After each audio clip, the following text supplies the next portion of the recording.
The Fraudcast is a diverse podcast dedicated to diverse views. As such, we attract a large variety of listeners and guests. The views and opinions expressed by the guests do not necessarily reflect the views and opinions of the podcast or its hosts. Any content provided is of their own opinion and not intended to malign any person, group, or organization. Appearance on the Fraudcast does not represent endorsement or acceptance of their views, either explicitly or implicitly. Listen responsibly.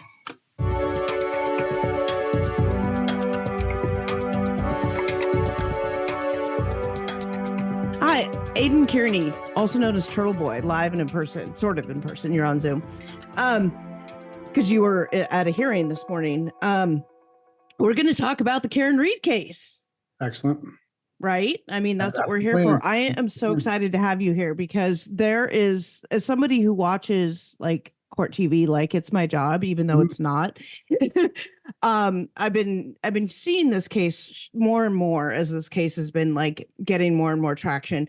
But I was also like, I got involved in it because I know people in your local area who have been supporters of Karen Read supporters and whatnot. And so that this case has been on my radar for a long time. And now that it's getting traction in the courts and stuff, and then you were going to come on, and I'm going to let you introduce yourself and what your connection is a little bit. So you were going to come on. We were trying to schedule it, and then we had a little issue with an indictment, this allegation of witness tampering. So the case got even more complicated. So we're here now, and I am so excited to talk to you about this case because I don't think anybody knows more about this case than you do. So can you tell my listeners who you are and why we care? My name's Aidan Kearney. I'm a journalist. I run a website, a media company called TurtleboyDaily News. It's basically consists of a website, some social media accounts, YouTube channel, and I break major news stories. I've been doing it for about 10 years. Obviously, the biggest story to date continues to be the Karen Read story, which has garnered national attention. And yes, it has. About almost a year, and has also got me in a bit of legal trouble. Bit of a legal pickle, if you will. So this case is coming to us out of, am I pronouncing it right when I say Canton? Yeah. Okay. It's all Massachusetts, Boston. My co-host Amy is from the area, and she would have known all this, but she had a scheduling conflict at the last minute, so she can come on and school me on all the sort of masshole words, right? And I say that as a Bills fan with the most hatred involved. No, I'm just kidding. Bills fans, Patriots fans, we don't get along. Anyway, we'll put that aside for now since it is baseball season. And Karen Read. So the Karen Read case, for those who, aren't aware of it, it's originally started as, did Karen Read back over her boyfriend and kill him either intentionally or accidentally? And he is a Boston police officer, or was a Boston police officer. John O'Keefe, rest in peace. He is the victim in this case. He turned up dead, and the allegation is that Karen backed over him in her car, right? And then there's a lot of stuff that stems out of this. But what it turned into was, as it's being called on court TV and stuff, is it a cover-up? Or it's the Canton cover-up, or it's all these other things about whether the police are lying, whether the courts are lying, like whether like prosecution. There's a federal investigation into the investigation. So we've got layers of investigations and stuff, and that doesn't even get into your involvement, your legal pickle. So take us back to the beginning of at what point this started like becoming more than just Karen Read is accused of murder. Oh, I mean, it's within, 9 months, Karen's attorney started publicly saying in court filings, accusing the Alberts and the McCabe's of killing John O'Keefe. And, they had a significant amount of evidence to back it up, but they weren't getting much attention. Like I wasn't paying attention to it. And I live in Massachusetts. What caught my attention was in April of 2023, when it was revealed that someone inside the house where John was dropped off at and whose lawn his dead body was found upon had Googled how long to die in cold at 2:27 in the morning. And the people inside the house claimed that John O'Keefe had not come in the house, that they were expecting him, but he never came. So they assumed he had gone home and was in bed. So why would you Google how long to die in cold at 2:27 a.m. unless the plan? Correct.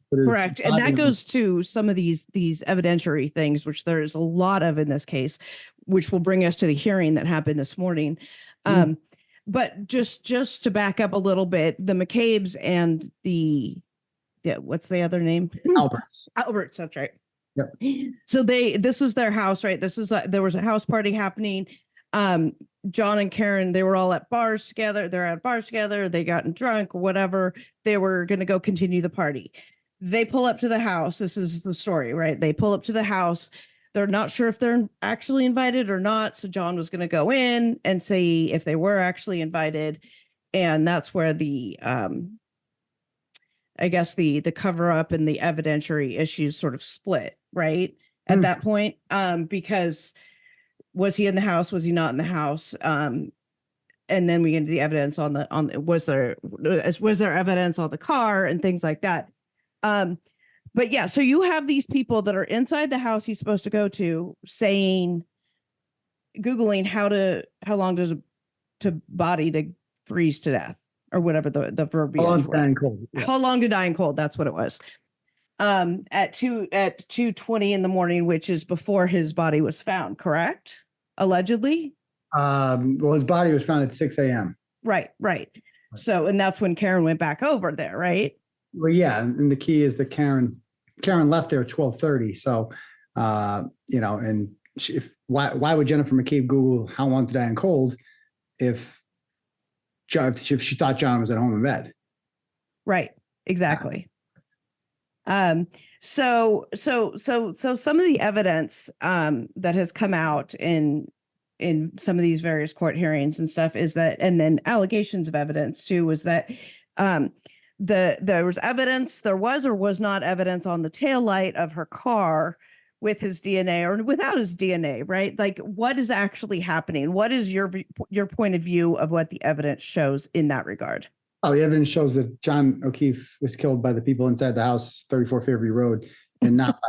I mean, a child can see that this is not. I mean, you have to be intentionally stupid, and I mean that. Like, anyone who says that John O'Keefe was killed by Karen Reed is either just so stupid, should not be allowed to vote, buy groceries, drive a car, do anything. They're too stupid to function. Or 99% of the people who claim that John O'Keefe was killed by Karen Reed are just mad at me. They just don't like me. Coincidentally, everybody who didn't like me prior to this story believes that Karen Reed's guilty. It's just such a coincidence. We'll be right back.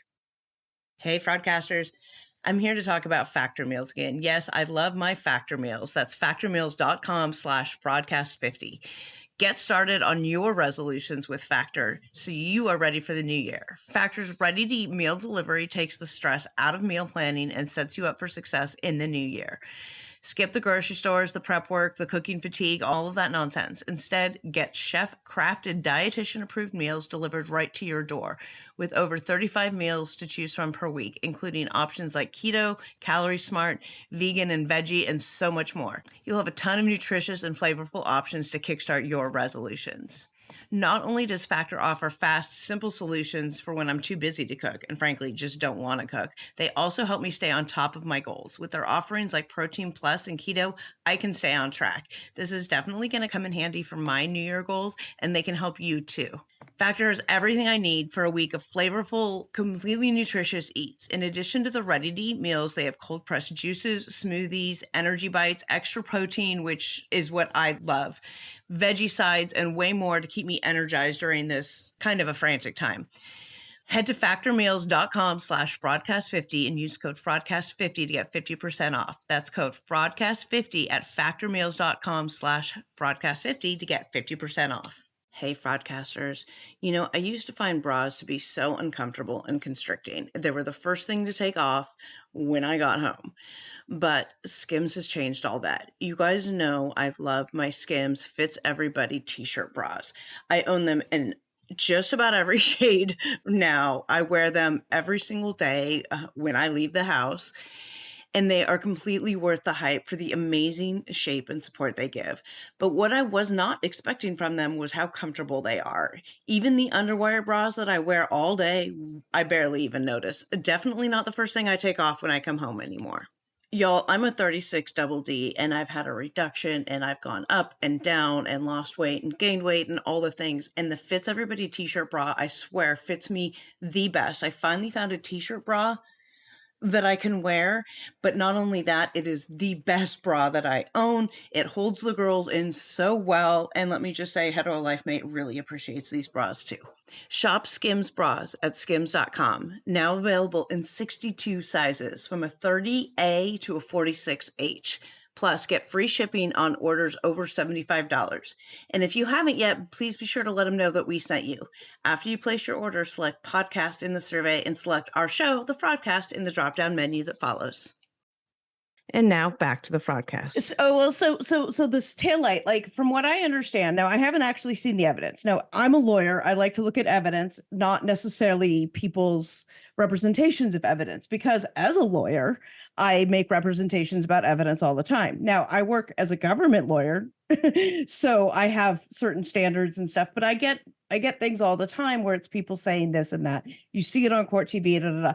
I want to see the actual evidence. There's a lot of that we haven't seen in this case. But from what I understand, from what I understand, though, we've seen like the FBI technician report on the taillight says there's no DNA to indicate that John O'Keefe was killed by the car. Correct? And the most important part is just look at the autopsy photos. Have you looked at the autopsy photos? I personally have not. I'm not an autopsy photo looker. Look at the. Well, I've seen the leg. I've seen the bite. What are in the arm? I call them the arm, the bite marks, right? Yeah, what looks like dog bite marks. Yeah, and Karen's car is not a transformer. It doesn't turn into a dog. Okay. And yeah. So he's got a man-eating German Shepherd that has sent two other people, according to the animal control records of Kearney, two other people to the emergency room, and that dog has disappeared. Nobody knows where the dog is. Nobody knows where the dog is, right? The family dog of 6 years is just gone, disappeared. They sold the house. They got rid of the basement floor, and that's it. It was a generational home, been in the family for more than 50 years, and it's just gone. He also had a gigantic laceration in the back of his head from landing on grass. They found him 12 feet into the yard. And he also had big, raccoon eyes. And on top of that, he had vomit on his shorts. And he had zero bruises or injuries anywhere from his nose down. No broken bones, nothing. It looks like he got punched in the face a whole bunch. Yeah, from getting run over allegedly by a 3-ton vehicle going in reverse in the snow. That only got on his face and his arm. Not a single person in the house heard it. The two houses across the street both have Ring cameras. They didn't get it. And you're stepping us through. So we start with we have the taillight, which there may or may not be any evidence that it ever came in contact with a human being. That's questionable, depending on who you ask. We have this dog bite evidence, right? Like they're saying that the Commonwealth is saying that this is evidence the car backed over her arm or road rash or something, or his arm, road rash or something like that. I've looked at those pictures. They look like dog bite pictures to me. And then his face, right?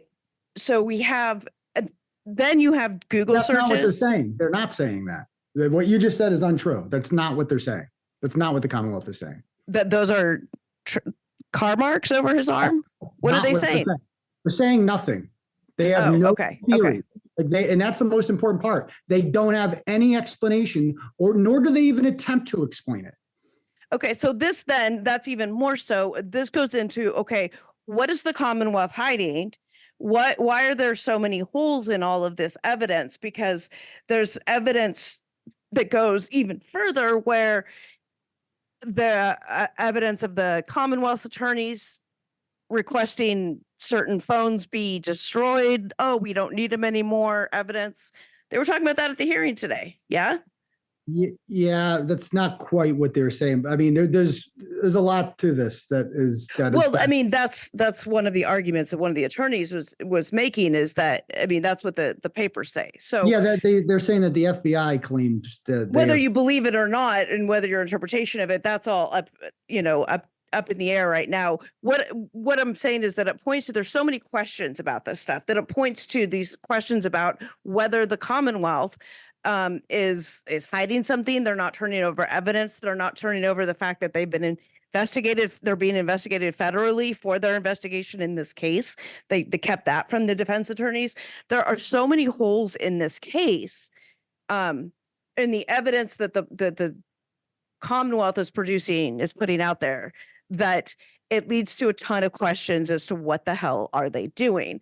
And I don't know if it's just they get caught more often than other police departments, but I feel like Boston police and Massachusetts police are always the subject of corruption documentaries that I see. Is that like, are they more corrupt than other places, or do they just get caught more, or what? My point being that they don't, like, it wouldn't surprise me if they're being corrupt in this case, right? And there are really a ton of holes in the evidence. So this morning there was a motions hearing where there was a motion to dismiss and a motion to disqualify. And that has to do with the motion to disqualify the DA, has to do with comments he said, extrajudicial comments that he may have said, showing his bias in this case, which again would be a level of corruption in this case. Tell me how you got involved from a legal perspective. Tell me what happened the day Aiden Turtleboy got arrested. What happened? Well, just tell me how'd you get involved? How did you get indicted in this case? What's that tangent? Okay, so I've been aggressively covering this case as a journalist would. I've been holding protests. I held a peaceful rolling rally in Canton on July 22nd, in which we went to the homes of Michael Proctor, the lead detective, who is best friends with the homeowners, the Alberts and the McCabe's, and has known them for almost 20 years. Mm-hmm.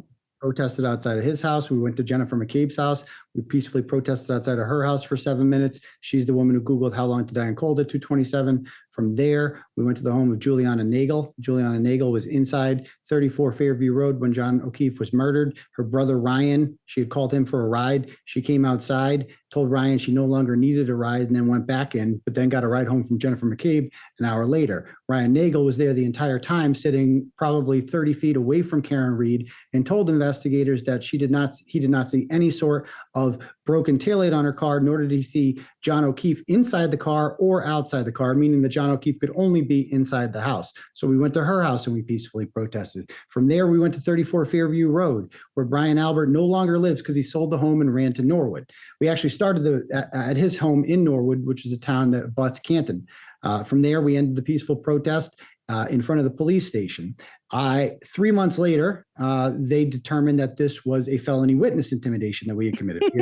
Yeah. Peacefully protesting in public at someone's house suddenly becomes witness intimidation.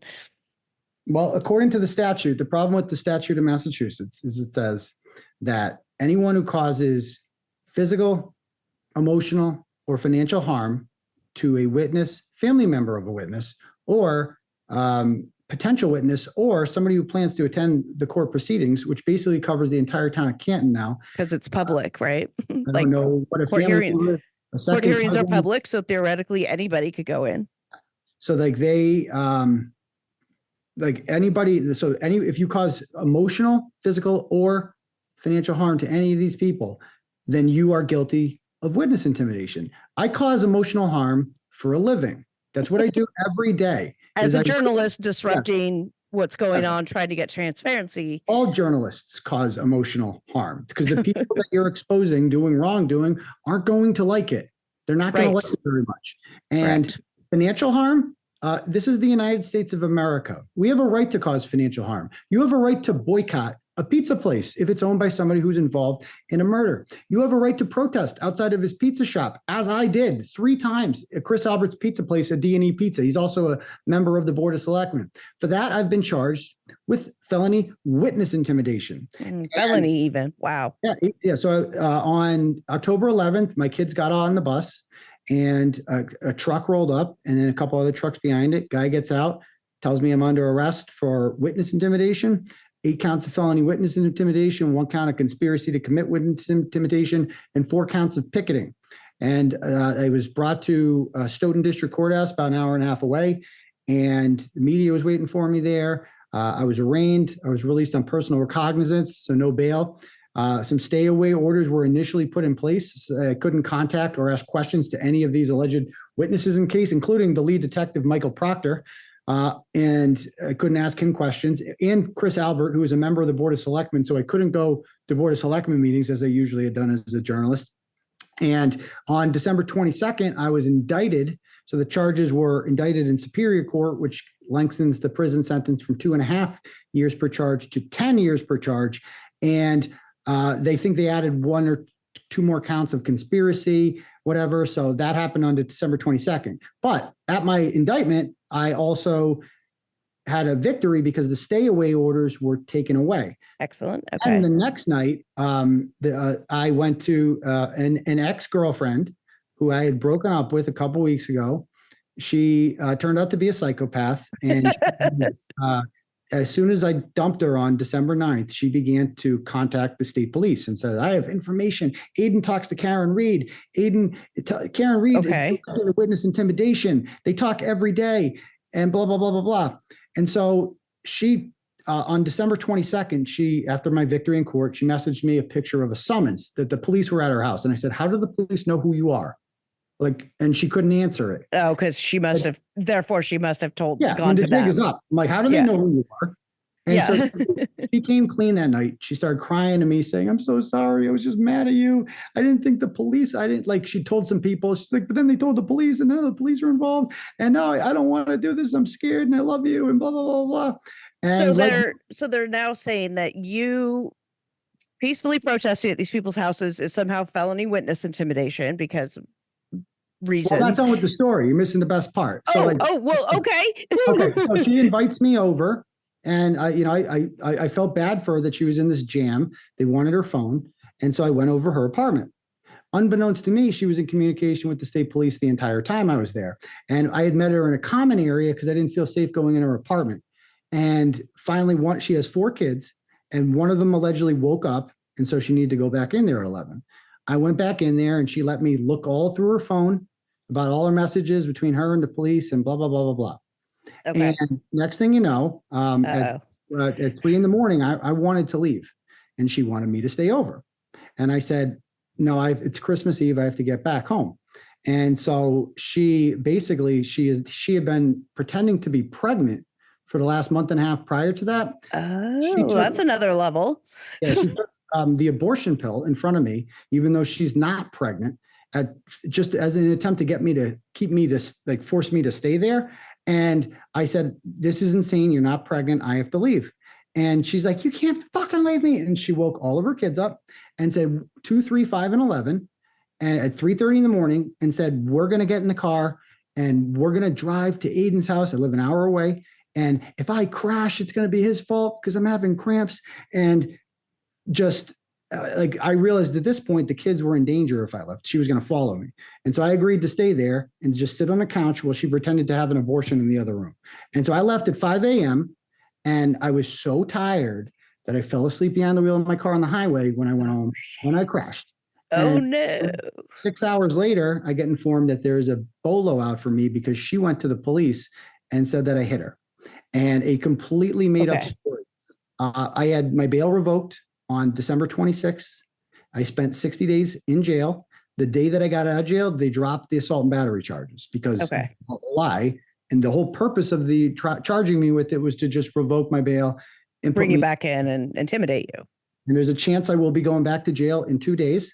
I got out on February 23rd because I went to the Karen Reed hearing on February 26th, as I always do. Mm-hmm.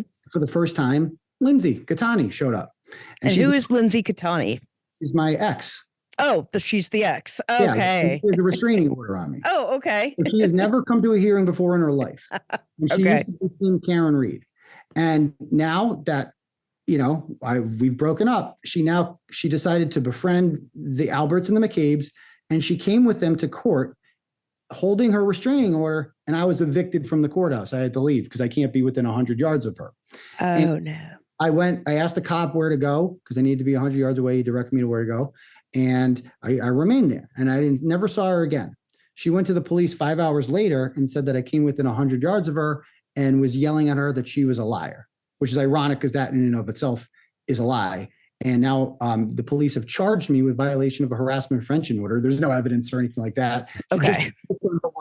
And I will, hopefully they're going to try to revoke my bail on Thursday, but hopefully if the truth can come out this time, we'll see. Okay. Okay. So you have a bail revocation hearing coming up. Okay. We'll keep an eye out for that. But backing it up, holy shit. I mean, first of all, holy shit. But backing it up, the ex-girlfriend mentions, he talks to Karen Reed every day. And, and as I understand it, from watching some of this hearing today, they were like, Aiden and Karen talked every day. We seize their phones. They talk every day. Oh my God. What I'm confused about is how that is somehow problematic. And my theory, just from being a lawyer that I am, I'm, imagining their theory is that it's somehow evidence of collusion and conspiracy to intimidate these witnesses. Correct. Is what I'm assuming. Okay. That's correct. So that's their theory of how they roped you into it. And then you have this other side bit with the ex-girlfriend that's their theory, because that's what the ex-girlfriend told the investigator. Told them. Was that Karen pulls the strings on Turtleboy. All this witness intimidation he's been doing, Karen makes him do it. And they use that as a basis to get a warrant to seize Karen's phone.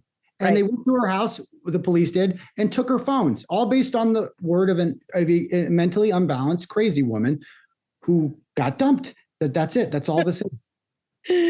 Oh my gosh. It's like the initial how you got pulled in for this witness intimidation is kind of I want to say it's almost comical, but this is your life. So I don't want to make light out of the fact that it is a very serious thing that they're alleging against you. But it's like, I don't like, it just seems comical that that's how they brought it in. Of course, I haven't seen any evidence, I haven't seen what the evidence says to support it and all that stuff. And then for having it go the extra mile that it did with the car accident and this and the restraining order at the court, it's like all these layers.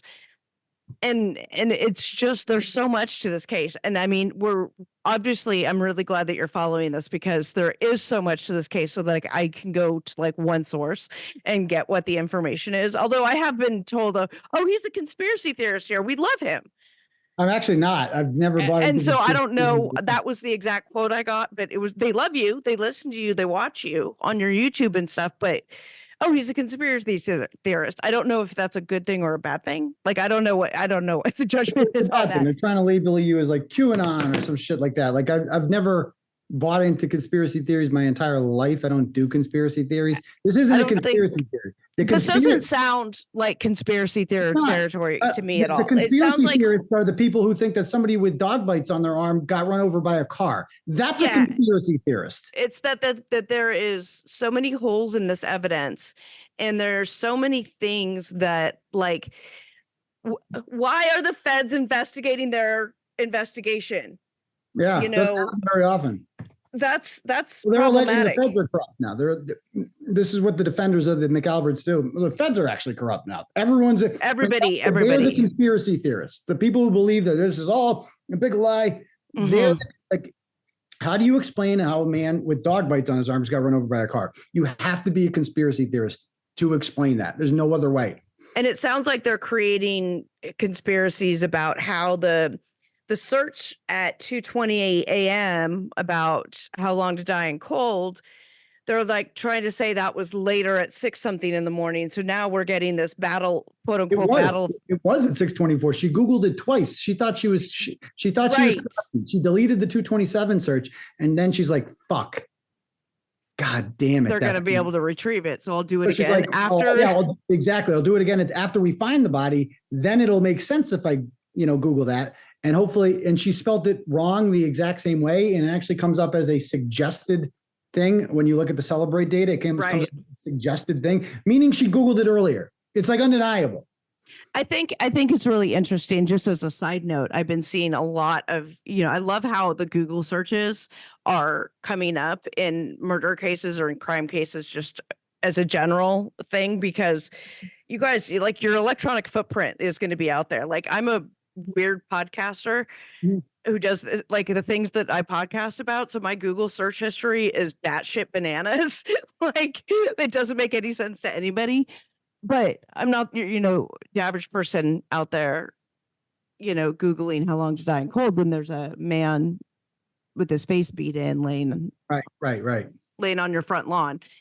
And regardless of how you think it happened, he was laying there on the front lawn. We know this. This is a thing. Like, you can't deny that happened. And so, I don't know, the holes in this case, like, I don't see it as a conspiracy, but personally, I see it as there's a lot of evidence, or there should be a lot of evidence to explain if the theory is the Commonwealth that they have, there should be evidence to support it. You should not you shouldn't be this far in a case if you don't have the evidence to support it. Right. Show me the evidence. And they're not, right? They're not showing us the evidence. She's an angry, there's a bunch of text messages where she calls John a cocksucker and a piece of shit.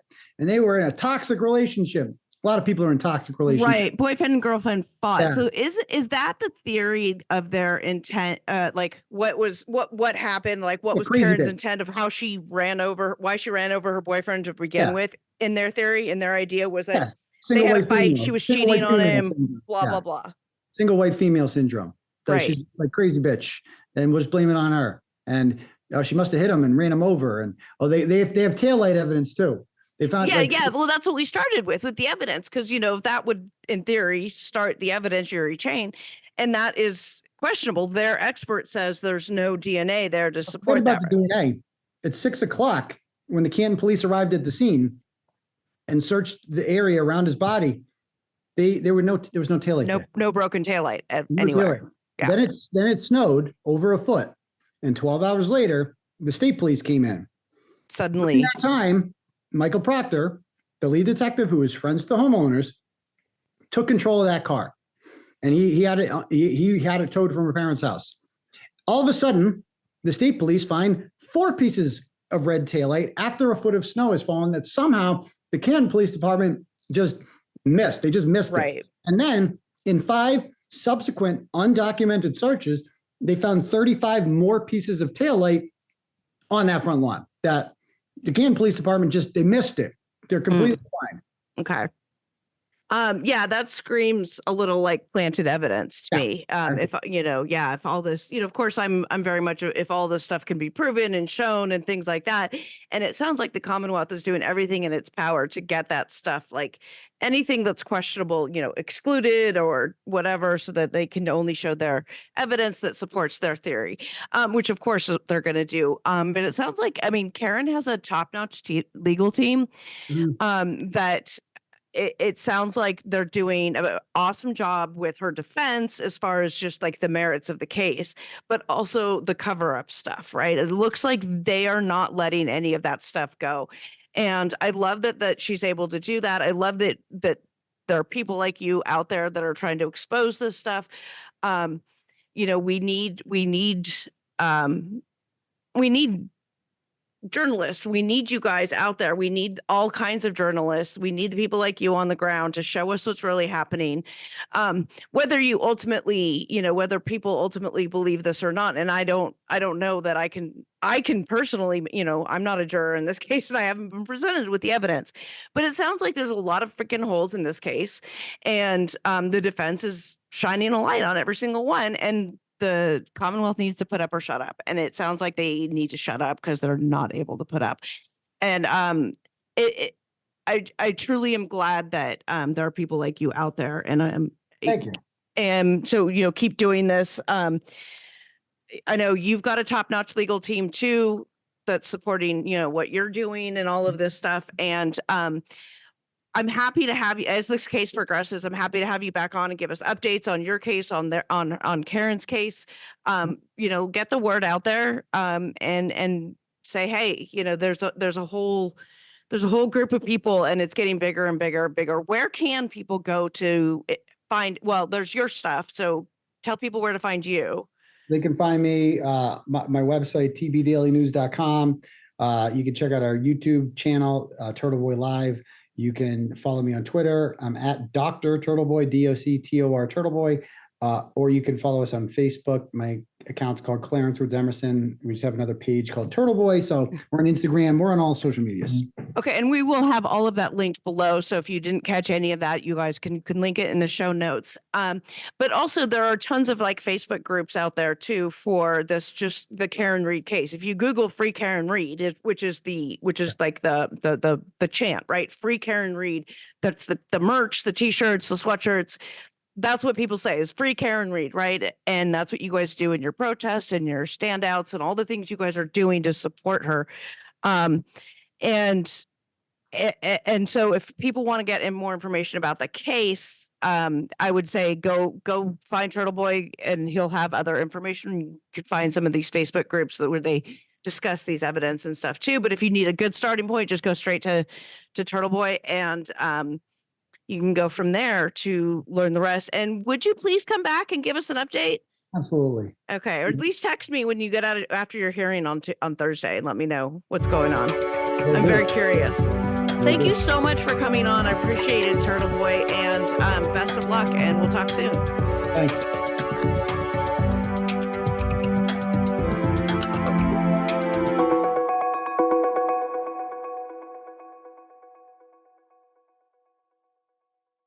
Hey, fraudcasters. I used to find bras to be so uncomfortable and constricting. They were the first thing to take off when I got home. But Skims has changed all that. You guys know I love my Skims Fits Everybody t-shirt bras. I own them in just about every shade now. I wear them every single day when I leave the house. And they are completely worth the hype for the amazing shape and support they give. But what I was not expecting from them was how comfortable they are. Even the underwire bras that I wear all day, I barely even notice. Definitely not the first thing I take off when I come home anymore. Y'all, I'm a 36 double D, and I've had a reduction, and I've gone up and down and lost weight and gained weight and all the things. And the Fits Everybody t-shirt bra, I swear, fits me the best. I finally found a t-shirt bra that I can wear, but not only that, it is the best bra that I own. It holds the girls in so well, and let me just say, Hetero Life Mate really appreciates these bras too. Shop Skims bras at skims.com, now available in 62 sizes, from a 30A to a 46H. Plus, get free shipping on orders over $75. And if you haven't yet, please be sure to let them know that we sent you. After you place your order, select podcast in the survey and select our show, The Fraudcast, in the drop-down menu that follows.